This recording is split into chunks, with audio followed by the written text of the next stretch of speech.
Now, here's the next important part, and that's emotions. Human emotions are powerful. They are so powerful that any one of them can have a dramatic effect on your life in a single day. However, make this careful note. Emotions are tricky. They can go either way on you. Emotions can build or destroy, weaken or strengthen, make or break. It all depends on how you use them. We call civilization the intelligent management of human emotion. That's it. The power, given an intelligent direction and objective, can accomplish spectacular things. The power, the feelings, those surges of heart and soul. What are they? What can they do? Well, here are some. First, disgust. Disgust is a powerful emotion. Disgust says, I have had it. Hey, that could be the day that turns your life around. That's what I said the day that little Girl Scout came to my door. I give her the big lie, she leaves, and I say to myself, I don't want to live like this anymore. I've had it with being broke. I've had it with being embarrassed, and I've had it with lying. What a day. A life-changing day. The day when you've had it. And whether it's something major or something small, the day you can say enough is enough. That could be the life-changing day. The man has finally had it with being a loser. He's had it with mediocrity. He's had it with those awful sick feelings inside. Knowing his wife is at the grocery store looking at 2 cans of beans, one marked 69 cents and one marked 67 cents. The man knows his wife is going to buy the 67-cent can, and she doesn't even like the brand. Know why she's going to buy the 67-cent can? To save 2 cents. The man sick inside says, I've had it with being on my knees in the dust looking for pennies. We are not living like this anymore. Look out. That's the day, the I've had it day, the never again day, the enough is enough day. Powerful. Hey, nothing is so life-changing as a powerful disgust. And there's probably nothing so pitiful as a mild disgust. The man says, I kind of think I've had it. How sad. Not powerful enough for life change. Now here's the second emotion, decision. Decision-making is emotional. Those knots in the pit of your stomach, waking up in the middle of the night, lying there in a cold sweat, trying to decide. We sometimes call it inner civil war, conflict, battle of the mind, heart, and soul. It's emotional, it's powerful, and critical. It sets the course or blinds the course. It sets the mind or leaves us helpless, drifting, not being able to make up our mind. Well, for progress, we must decide. Come to grips with the surges, the tides, the conflict. The best advice I can give you is, if it's easy, do it easy. If it's hard, do it hard. Just get it done. If after listening to this program you cleaned up a whole list of decisions, that might furnish enough inspiration for the next 10 years. And I might add, sometimes getting on with it is easier than deciding. Sometimes deciding is the toughest part. But once you have waded those waters, you can climb the mountain. Deciding is truly the day that turns your life around. See, the more you give to life, the more you're able to get from life. See, most of us go through life, ladies and gentlemen, feeling that we don't have enough to share, feeling that we will be depleted if we give of our resources because we don't see ourselves connected to the abundance of life. I feel very strongly that we can make an incredible difference in life. Phyllis Marx said, giving empowers you because taken to its ultimate, what you are really giving is love. Love is the motivating force behind the infinite supply of universal energy. Love truly makes the world go round. And as with anything circular, it's keep coming back. Phyllis is right. So as she continues to give love and hope to these people, she receives love and hope for herself and helping to begin to restructure and redesign the kind of life that she wants. We all have had experiences in our lives that if we permit these experiences to do so, we will allow them to weigh us down. If we permit them to do so, they will be luggage that will be dragging through life, holding us down, stifling our potential to give and to contribute in life. If we continue to carry all of these things, we can never be open to the love and the abundance and the opportunity that life has to offer us because we are so full with what we've got. I'm thinking about an exhibition that was held in Africa where they were trying to catch some monkeys monkeys that were a very rare species. And because they were so fast, so agile, and very fragile, they did not want to harm them in catching them. They did not want to hurt them physically. So what they did in order to catch them, they found that these monkeys were very fond of a certain kind of nut that grew in that particular area of Africa. And what they did was that they put these nuts inside of bottles and put a rope on the bottle and held the rope from a distance. And so the monkeys would come and, being curious, see the nuts inside the bottle, would reach in and pick the nuts up. Now, what happened was that they couldn't pull their hands out with the nuts still in the bottle. And so then the exhibitioners, the hunters, would come while the monkeys are there just jumping around. All they have to do now is let the nuts go. That's all they got to do is just let, they just dancing all around. All they have to do is let it go and they can be free and run. They hold it on to the nuts and the people come and catch them. And a lot of us, that life is kicking our butt. And all we have to do, all we have to do is let it go. We just keep holding on like we crazy. Ladies and gentlemen, giving creates energy in ourselves and in others. Have you ever helped a blind person go across the street, or help a senior citizen, or give somebody some help? Just held the door for somebody, an elevator. I mean, don't you have a good feeling inside, like, I done good? How many of you get a good feeling inside when you do something good for somebody?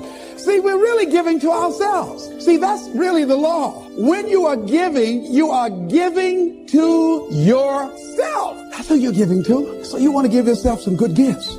There's a principle underlying the concept of giving. The energy flowing through us as we do, that love generates abundance in our lives, and we are able to reap so much from life as a result of our giving. How are you giving up your life?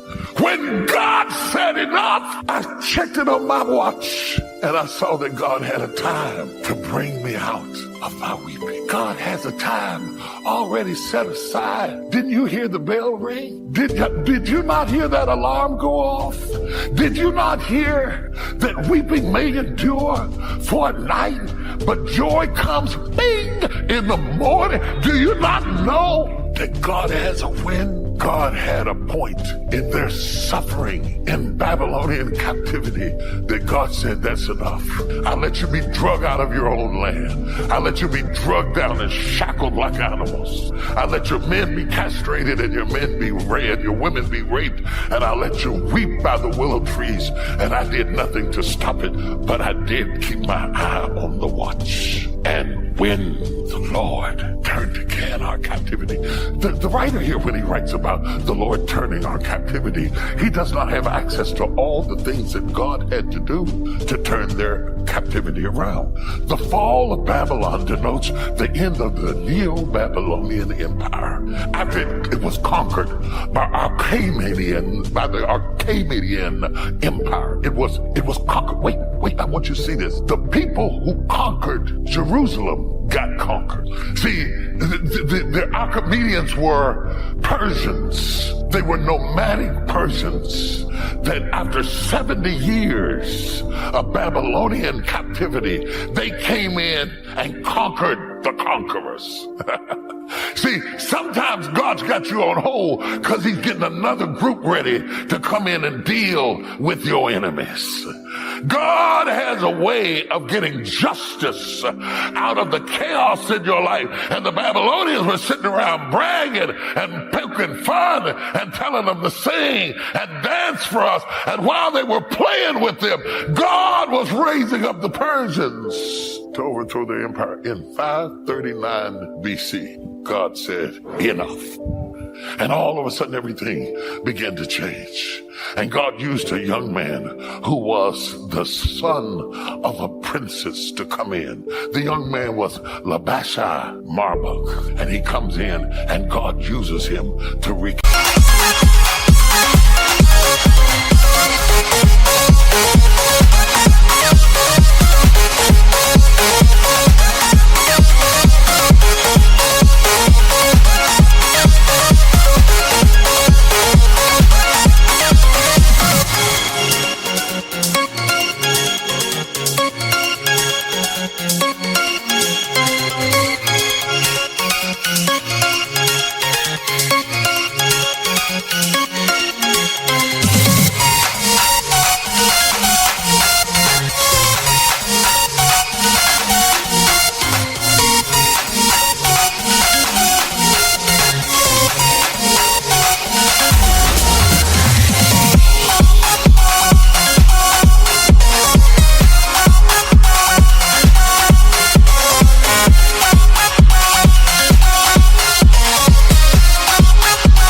Babylonians who thought they couldn't be brought down got brought down. Listen, America, be very careful. The Babylonian Empire came down. The Roman Empire came down. The Kushite Empire came down. Don't you get high-minded and think that we cannot come down. We got to be careful what we let go on and what we let happen in this country, because it is possible. History teaches us that kingdoms fall. Nations fall. Empires crush. The Babylonians thought they couldn't be.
They thought they were bad, but the Persians came up and they brought the whole empire down. Babylon, not Babylon. Babylon's name goes back to the Tower of Babel, but God still brought them down. Not Babylon. Babylon comes out of the Old Testament, Mesopotamia. The new word we would have would be all right. Not them, but God brought them down.